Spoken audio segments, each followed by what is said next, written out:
There was a term that became fashionable in those years that Granville Street was called the Neon Jungle. It was a derogatory term used by people who were opposed to so much neon in Granville. But I was never a part of that. I thought it was very exciting. I thought that was part of Vancouver's atmosphere.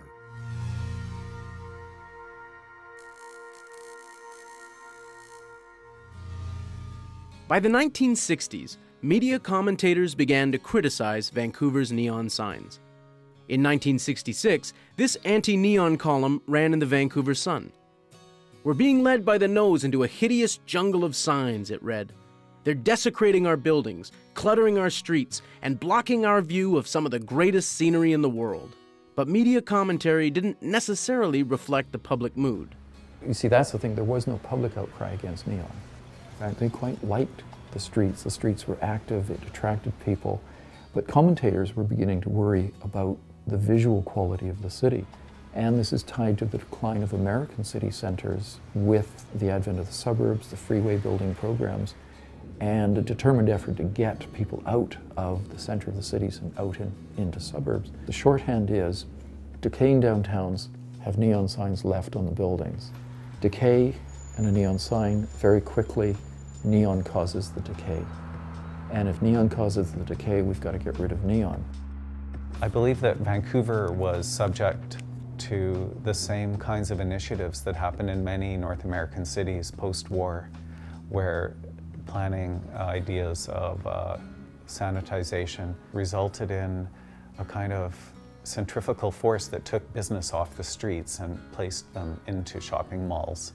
So Vancouver got seriously cleaned up at that point, but I think what happens when you clean up a city is you clean up its life. Once Vancouver's 1974 sign bylaw came into play, hundreds of neon signs started to disappear from the street.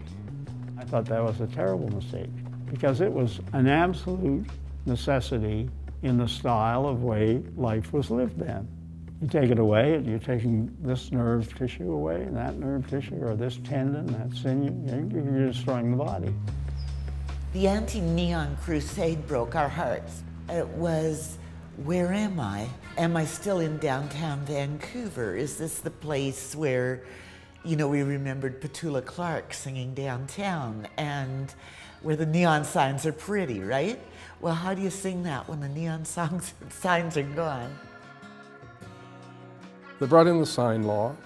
They decided to take all the traffic off Granville Street and turn it into a winding mall. And they built the Pacific Center, which just sucked the life out of the street scene because everybody was underground shopping.